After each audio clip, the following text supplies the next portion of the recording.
नमस्कार दोस्तों।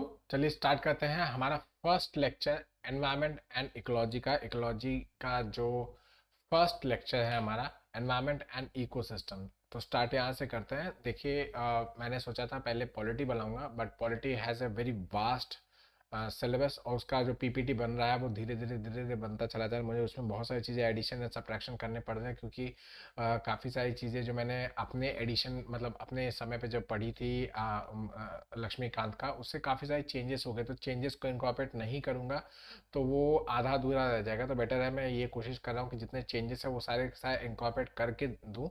That is why थोड़ा सा समय लगेगा, डोंट वरी। इकोलॉजी कर लेंगे, उसके बाद आपका डिजास्टर मैनेजमेंट रहेगा, वो कर लिया जाएगा। एंड जो छोटे मोटे टॉपिक्स है उसको कंप्लीट करके फिर we will shift back to polity. And polity को हम लोग कंप्लीट करेंगे, ठीक है। तो बेस्ट आउटकम के लिए थोड़ा सा वेट कीजिए। कहते हैं ना, इंतज़ार का फल मीठा होता है, वो फल बिल्कुल मीठा होगा, बहुत अच्छा होगा।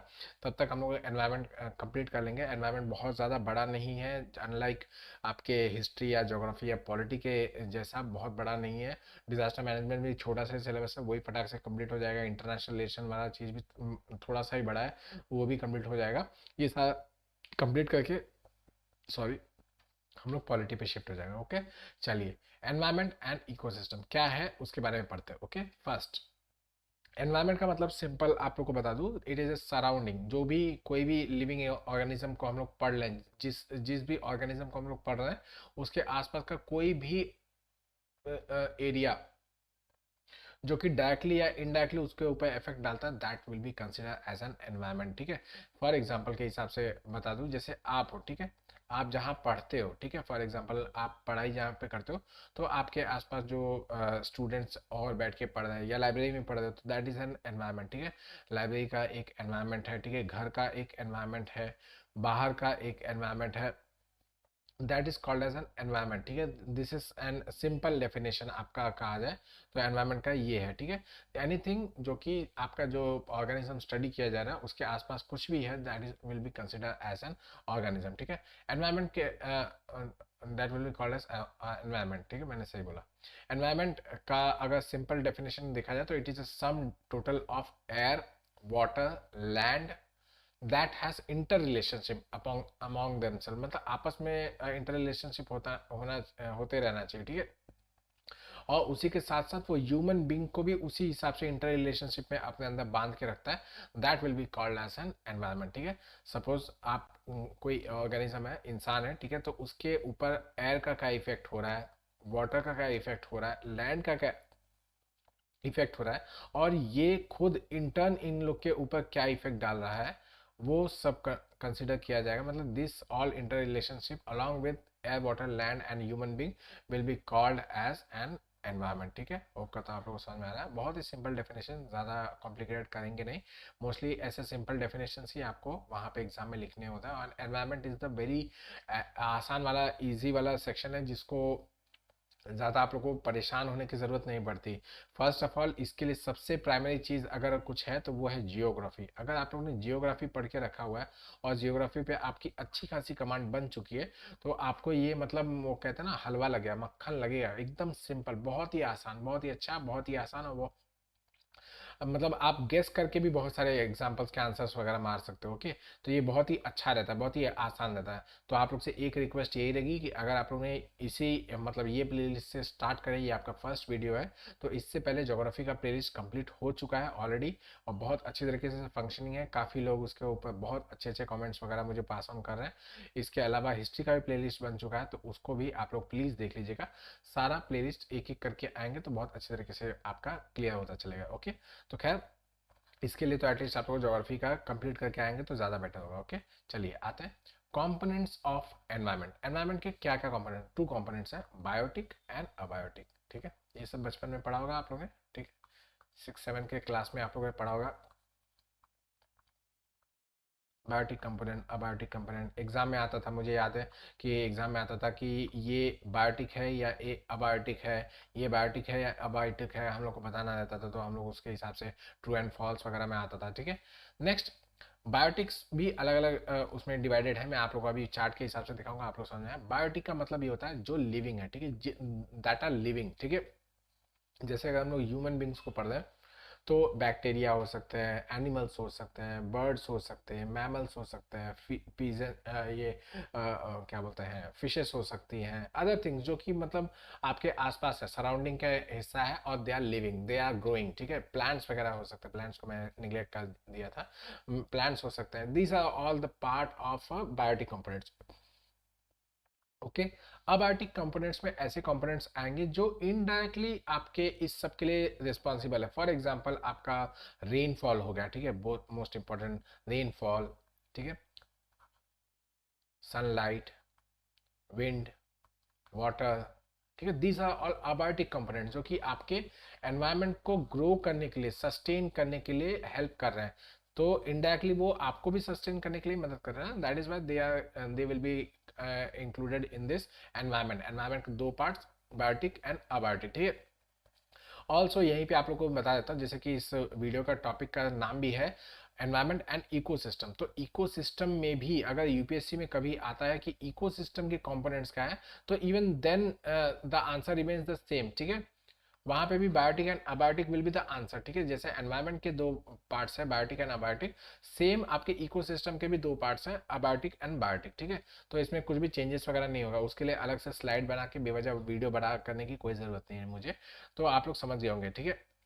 आते ही आपको कंपोनेंट्स अच्छी तरीके से दिखाता हूँ। देखिए कंपोनेंट्स है abiotic and biotic factor, okay.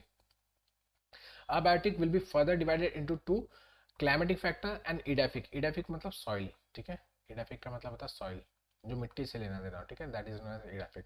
तो climatic factors and edaphic factor, climatic factor में रेन, टेम्परेचर, विंड, ये सब आ गया।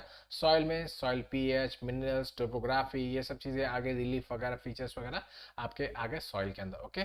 बायोटिक फैक्टर्स में प्रोड्यूसर्स, कंज्यूमर्स, डिकम्पोजर्स, ये आपका बेसिक लेवल पे कहा जाए तो ये होता है।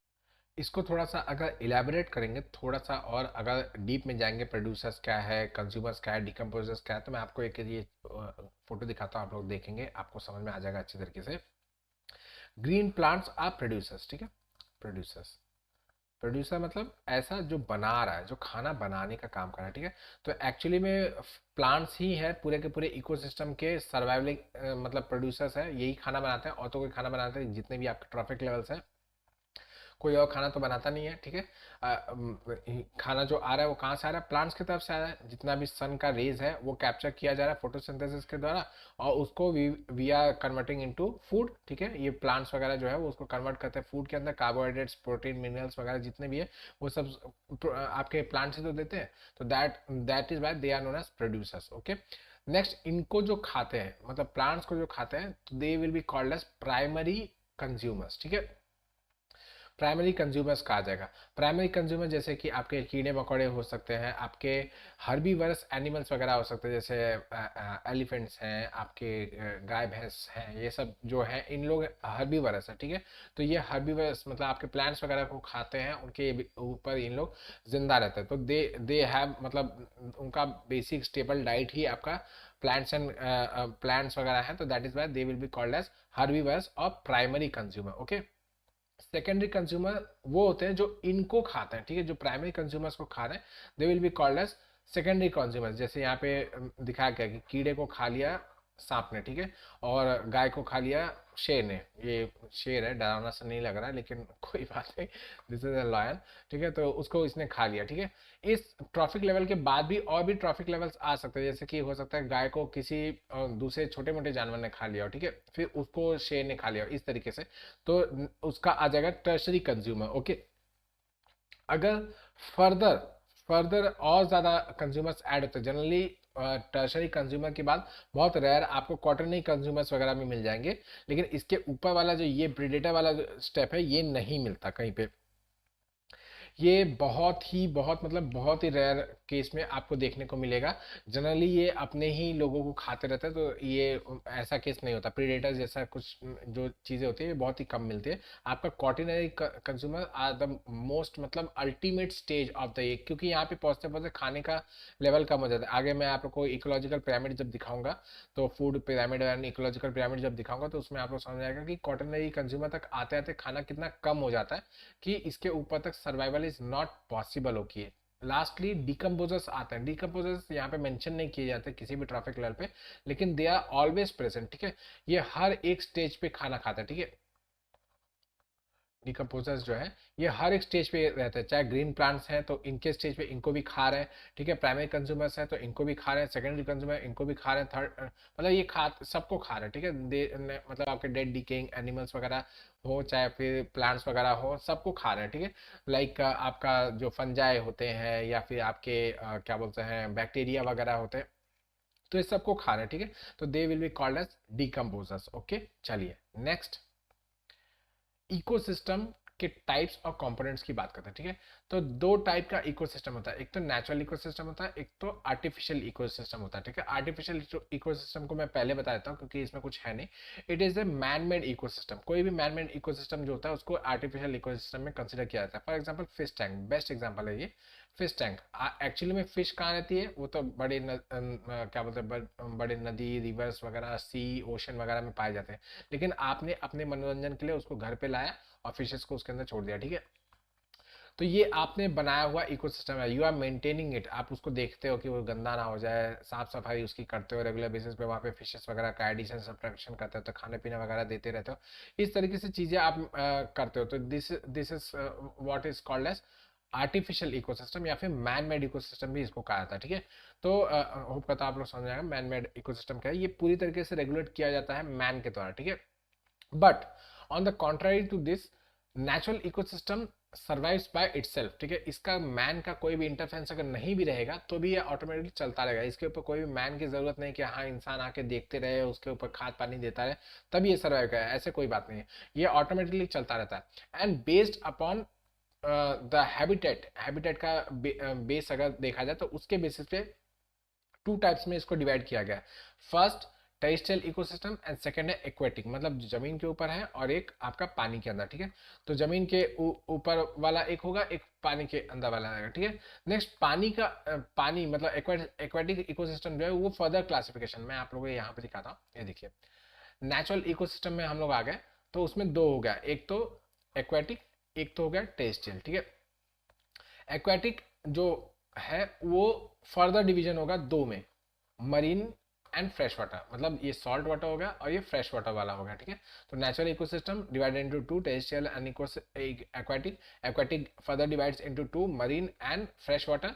फ्रेश वाटर को फर्दर डिवीजन कर सकते हैं but it is up to you, कितना भी आप लेके जा सकते हो, कोई दिक्कत नहीं है, ठीक है।